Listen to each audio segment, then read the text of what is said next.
December 18th, 1944. 11:47 p.m.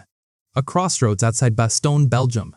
Obersturmbannführer Fritz Kramer stood beside his command vehicle, watching American trucks race past in the darkness. His unit, the 1st SS Panzer Division, was spearheading Germany's surprise offensive through the Ardennes, and everything was going according to plan. Maybe better than planned. The Americans were running, retreating in chaos, equipment abandoned on roadsides, supply dumps left burning, pure panic. After months of slow, grinding retreat across France, the Wehrmacht was advancing again, and the Americans were breaking. Kramer lit a cigarette and studied his maps. His division was pushing toward a small Belgian town called Bastogne, and nothing place, really, except that 7 major roads converge there. Whoever controlled Bastogne controlled movement through this entire sector. Take Bastogne and the American lines would collapse. The road to Antwerp and splitting the Allied armies would be open. Intelligence reported that Bastogne was defended by scattered engineer units, supply troops, and stragglers trying to regroup. Maybe a few thousand disorganized Americans total. Kramer's division had faced tougher opposition taking French villages. This would be easy. Then the report came in that made Kramer pause. American airborne troops were moving into Bastogne. Not a lot. Maybe a division. The 101st Airborne, the report said. Paratroopers? Kramer almost laughed. Airborne troops? Here? The Americans were desperate. Paratroopers were light infantry, no heavy weapons, no tanks, minimal artillery. They jumped out of airplanes and caused trouble behind enemy lines for a few days until regular infantry relieved them. That was their job. They weren't supposed to hold against armored divisions. The Americans are sending tourists to stop panzers, Kramer told his staff. The 101st are the same paratroopers who jumped on D-Day. Good soldiers, yes, but light infantry cannot stop armor. They'll break when we hit them properly. His officers agreed. They'd fought American airborne before at Normandy in Holland. Tough fighters, brave but lightly equipped. Against a full SS Panzer Division with tanks, artillery, and veteran infantry, the Americans would last maybe a day before falling back, 2 days at most. What Obersturmbannführer Kramer didn't know what German intelligence had completely failed to grasp was that he was about to face an American unit that would redefine what surrounded and outgunned meant. The 101st Airborne wasn't retreating. They weren't planning to hold for a day or two. They were digging in, and they had no intention of leaving until they won or died trying. Within a week, those tourist paratroopers would have Kramer's entire division tied down in brutal combat.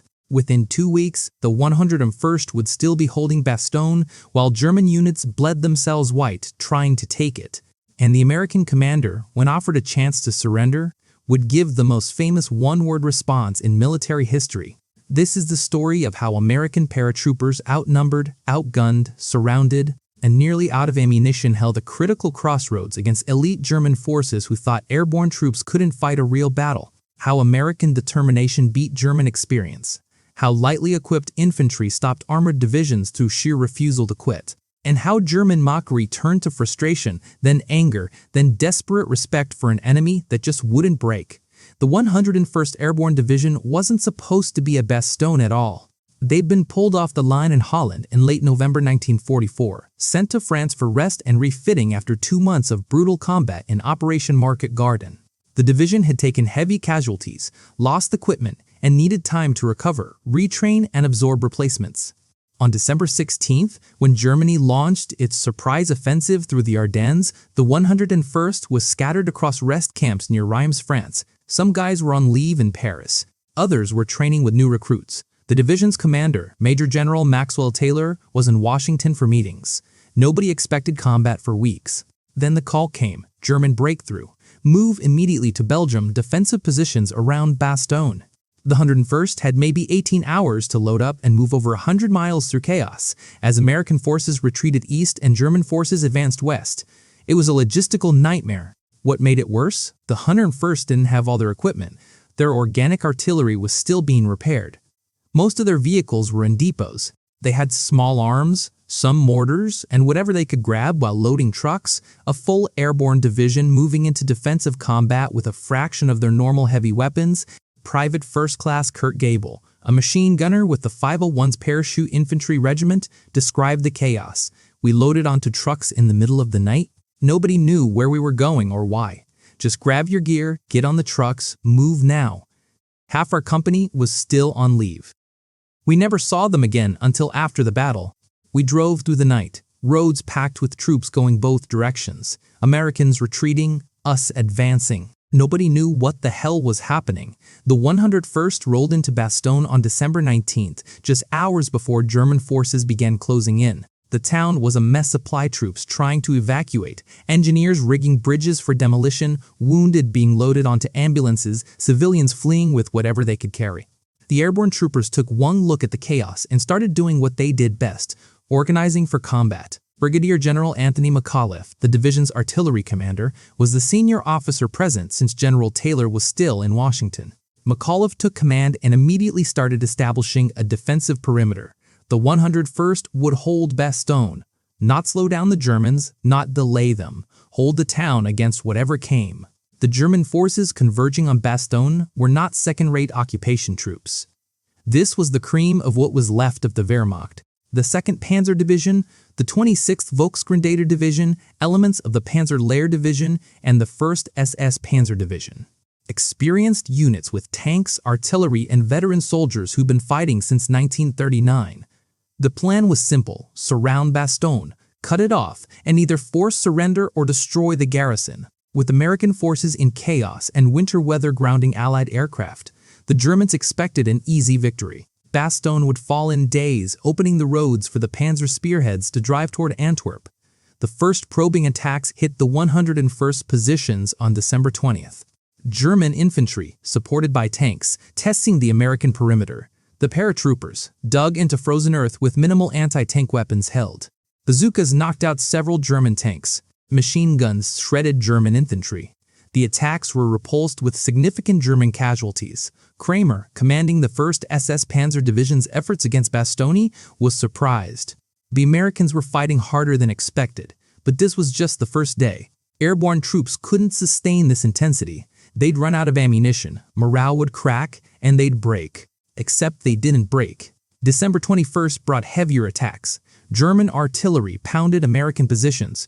Panzers rolled forward with infantry support. The 101st held. December 22nd, more attacks, more German casualties. American lines still intact. December 23rd, the Germans had Bastogne completely surrounded now, but the Americans were still fighting. The situation inside Bastogne was getting desperate. Ammunition was running low. Medical supplies were almost gone. Wounded couldn't be evacuated because the Germans controlled all roads out. Food was rationed to 1 meal per day. The weather was brutally cold and many paratroopers lacked winter gear. They were freezing, hungry, low on ammo, and surrounded by forces that outnumbered them roughly 4-1. On December 22nd, German commanders decided to try diplomacy before another costly assault. They sent emissaries under a white flag with a surrender demand. The message was professionally worded, noting the Americans' hopeless situation, offering honorable surrender terms, and suggesting that continued resistance would result in unnecessary casualties. The German message was delivered to General McAuliffe, who read it and reportedly said, "Aw, nuts." His staff convinced him to make that his official response. The written reply to the German surrender demand consisted of one word: nuts. The German officers who received this response were confused. Nuts? What did that mean? Was it American slang? A code word? The American officer who delivered the response explained in simple terms, it means go to hell. The story spread through both armies within hours. German soldiers couldn't believe the Americans had rejected surrender. American troops loved it their general had told the Germans to go to hell with one word. Morale, which should have been collapsing under siege conditions, actually improved. The 101st wasn't surrendering. They were staying. They were fighting. The German response to nuts was predictable. Massive assault. December 23rd through 25th saw the heaviest fighting.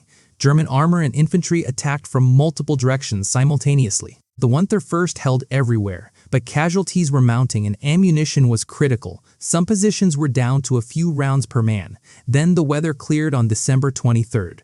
For the first time in a week, Allied aircraft could fly. Within hours, C-47 transport planes were dropping supplies over Bastogne, ammunition, medical supplies, food, not enough to fully resupply the garrison, but enough to keep fighting.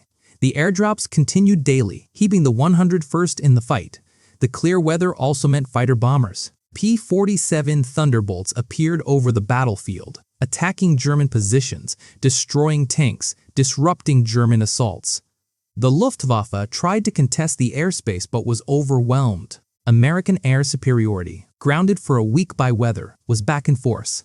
Private George Lewis, a radio man with Easy Company, 506th 6th Parachute Infantry Regiment, described Christmas Day 1944. "We're in frozen foxholes, haven't had a hot meal in days. Germans are trying to kill us from 3 directions, and supply planes are dropping stuff all around us. Some bundles land in German positions. We can see the Germans scrambling to grab them. Others land right where we need them. It's chaos, but it's our chaos. We're still here, still fighting." That's all that matters. The German frustration was growing. They'd committed significant forces to taking Bastogne, forces needed for the offensive toward Antwerp. The plan had been to take Bastogne in 48 hours, 72 at most. Now it was day 6. American paratroopers were still fighting, and German casualties were mounting without breakthrough. German commanders tried different tactics: night attacks to avoid American air support, artillery bombardments to break morale, tank-heavy assaults to punch through the perimeter. Nothing worked. The 101st bent but never broke. Every German attack was repulsed, usually with heavy German losses. The defensive positions the 101st established became legendary. Dug into frozen ground, reinforced with whatever materials were available, positioned to create interlocking fields of fire. German infantry attacking these positions faced machine guns, rifles, and mortars from multiple angles. German tanks trying to approach ran into bazookas, anti-tank mines, and artillery fire. Staff Sergeant Bill Gornair, a squad leader in Easy Company, described the defensive fighting. "The Germans would come at us in waves. We'd let them get close, then open up with everything. Machine guns, rifles, grenades. They pull back, regroup, try again. We do it all over again. They had more men, more tanks, more everything. But they had to come to us, through our fields of fire." That's a bad deal for the attacker. The ammunition situation remained critical throughout the siege. Paratroopers were rationing rifle ammunition to 10 to 20 rounds per man-1 magazine. Machine gunners were firing short bursts instead of sustained fire. Artillery was reserved for critical targets only. Every round counted because there might not be more. The psychology of siege warfare affected both sides differently. German forces, attacking what should have been a weak position, grew increasingly frustrated at their inability to break through. Units that had fought across Europe since 1940 were being stopped by American airborne troops who'd been in combat for less than a year. American forces, surrounded and outnumbered, developed a defensive mentality that bordered on fanatical. They weren't holding Bastogne for strategic reasons. Most guys couldn't explain why the crossroads mattered. They were holding because they'd been ordered to hold, and paratroopers didn't quit. Surrender wasn't an option. Retreat wasn't possible, so they fought. By December 26th, the German offensive had stalled completely around Bastogne. The 101st still held. German forces committed to taking the town were tied down, unable to advance. The strategic goal-rapid advance to Antwerp was impossible as long as Bastogne held because German supply lines needed those roads. Then Patton's Third Army arrived. American armored forces, having turned north and driven over 100 miles in terrible weather, smashed into German forces south of Bastogne. The siege was broken. The 101st had held for 7 days against overwhelming odds, and now relief had arrived. The casualties told the story of the battle's intensity. The 101st Airborne suffered roughly 2,000 casualties, killed, wounded, or captured out of about 12,000 men who defended Bastogne. That's nearly 17% casualties, significant but not devastating. German forces attacking Bastogne suffered estimated casualties of 10,000 to 215,000 killed, wounded, or captured for no strategic gain. The attackers had bled themselves white against a defense they'd expected to collapse in days. The tactical lessons from Bastogne influenced military doctrine for decades. Light infantry, properly positioned and supplied, could hold against armored forces if terrain and weather limited armor's mobility. Defensive firepower, even from light weapons, could inflict disproportionate casualties on attackers. Morale and determination mattered more than equipment advantages. The 101st Airborne's performance shattered German assumptions about American fighting quality. German veterans who dismissed American troops as inexperienced and soft-encountered paratroopers who fought with skill, discipline, and determination that matched or exceeded elite German units. The mockery stopped after Bastogne. Captured German officers interrogated after the battle consistently expressed surprise at American defensive capabilities. One Panzer officer stated, "We expected the American airborne to be brave but ultimately ineffective against armor. Instead, we found them to be skilled, determined, and impossible to dislodge. Every position was defended to the last. Every attack was met with accurate fire. They fought like veterans, not the inexperienced troops we expected." The "unnuts" response became iconic in American military culture. It represented American attitude in formal, direct, defiant. When faced with overwhelming force and impossible odds, American forces didn't calculate surrender terms. They told the enemy to go to hell and kept fighting. That attitude resonated beyond military circles into American popular culture. The broader strategic impact of Bastogne was decisive. The German offensive, which had aimed to reach Antwerp in a week, stalled around Bastogne and never recovered momentum. By tying down German forces for critical days, the 101st gave Allied commanders time to shift reserves, establish defensive lines, and prepare counterattacks. The Battle of the Bulge continued into January, but after Bastogne held, German defeat was inevitable. The individual heroism displayed during the siege produced multiple Medal of Honor recipients and countless lesser decorations. But the real story was collective and entire division performing at peak effectiveness under conditions that should have broken them. That collective excellence defined airborne culture going forward. Post-war analysis of the battle highlighted several factors that enabled the 101st success. Training was critical. These were volunteers who'd gone through intense selection and preparation. Leadership mattered. Officers and NCOs who stayed calm under pressure and made good tactical decisions. Unit cohesion counted. Soldiers who knew and trusted each other fought more effectively than replacements in unfamiliar units. But beyond those factors was something less tangible: airborne identity.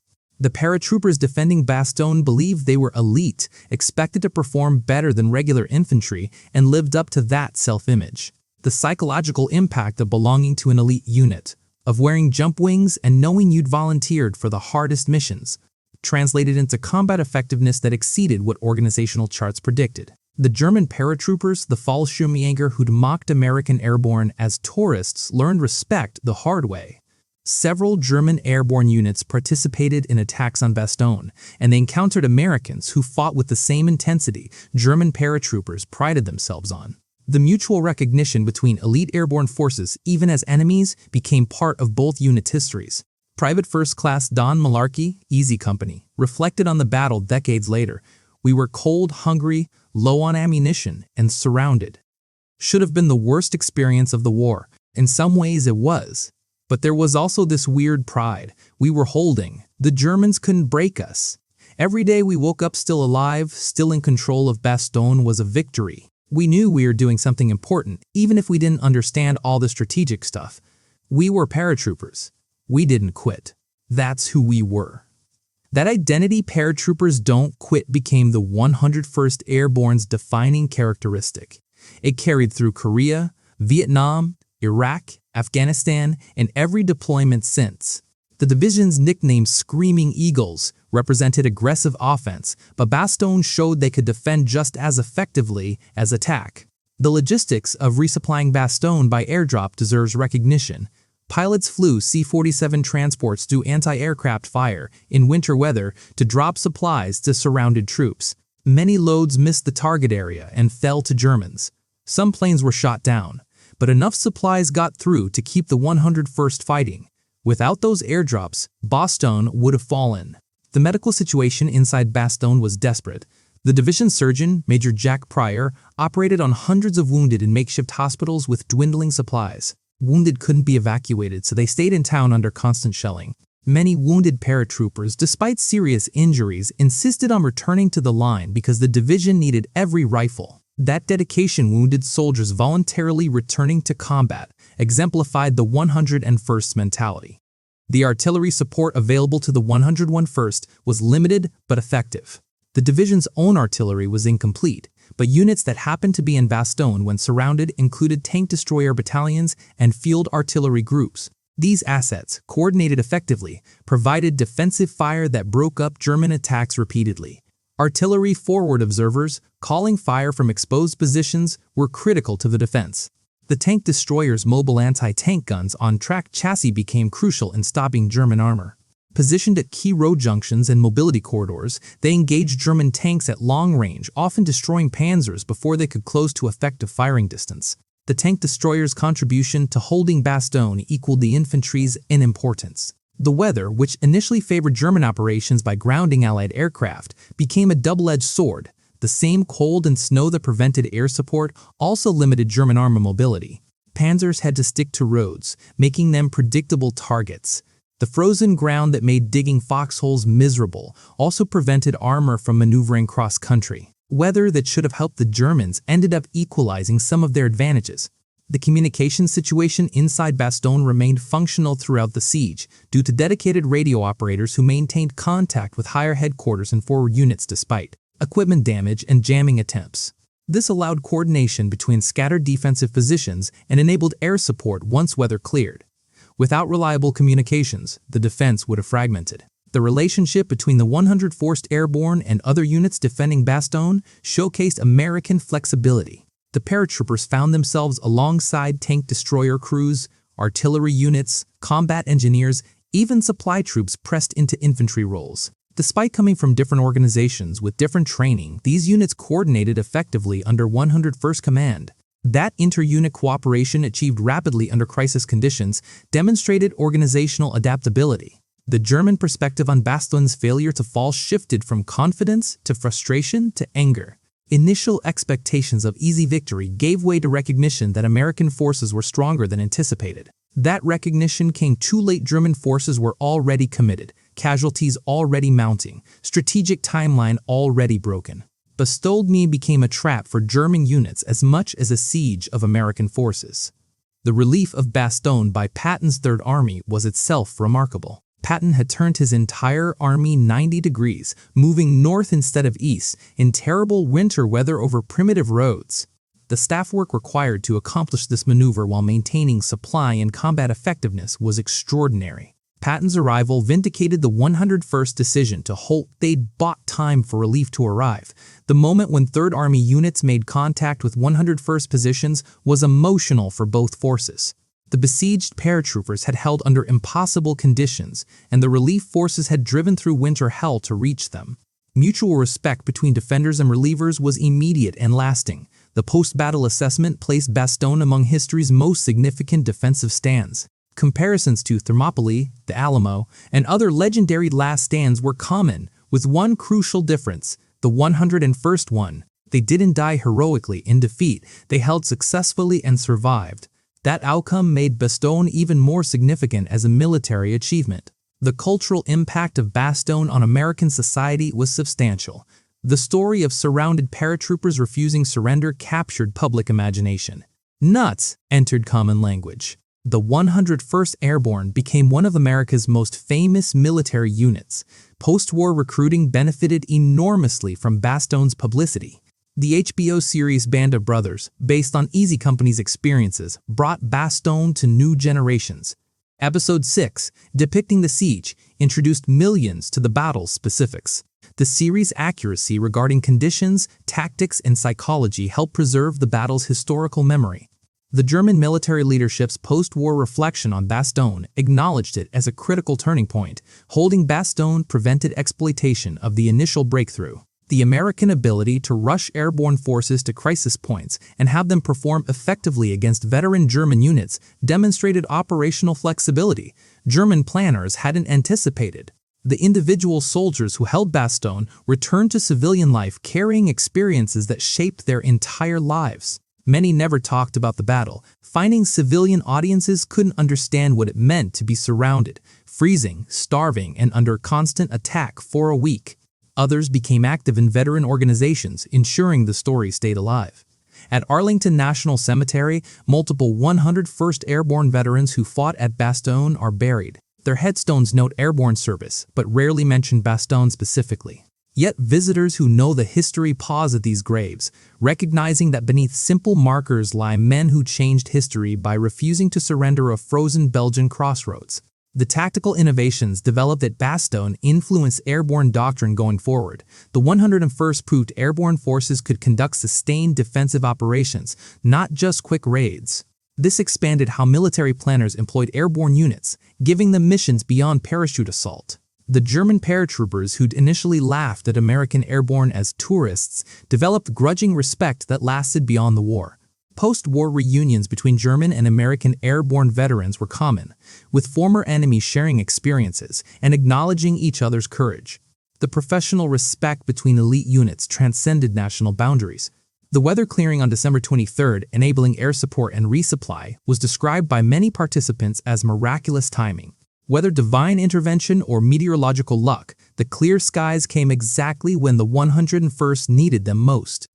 Without that weather break, Bastogne might have fallen. The final casualty count from the Bastogne siege, roughly 2,000 American casualties holding against 10,000 to 15,000 German casualties. Attacking represents a defensive victory ratio rarely achieved in modern warfare. Defenders typically suffer higher casualties than attackers who can choose when and where to engage.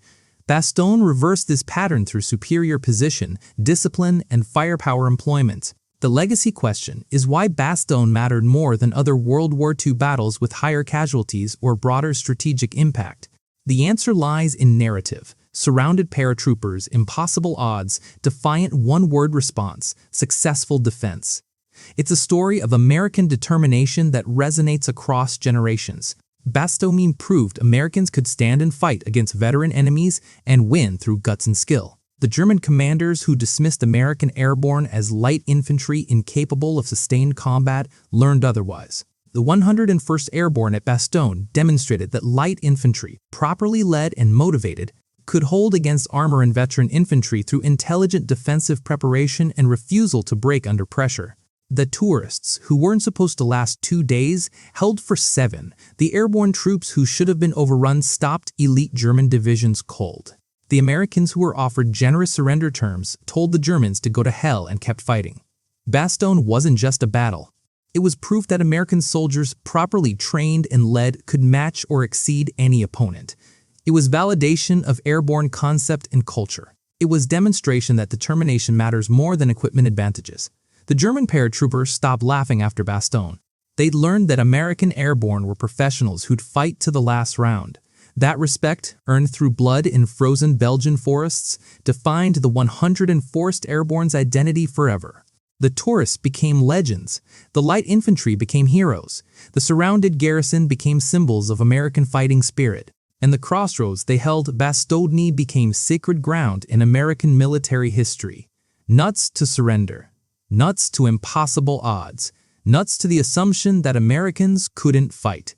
The 101st Airborne gave their answer in December 1944, and that answer echoes still. We're staying. We're fighting. Come and take it if you can. The Germans couldn't. Game over.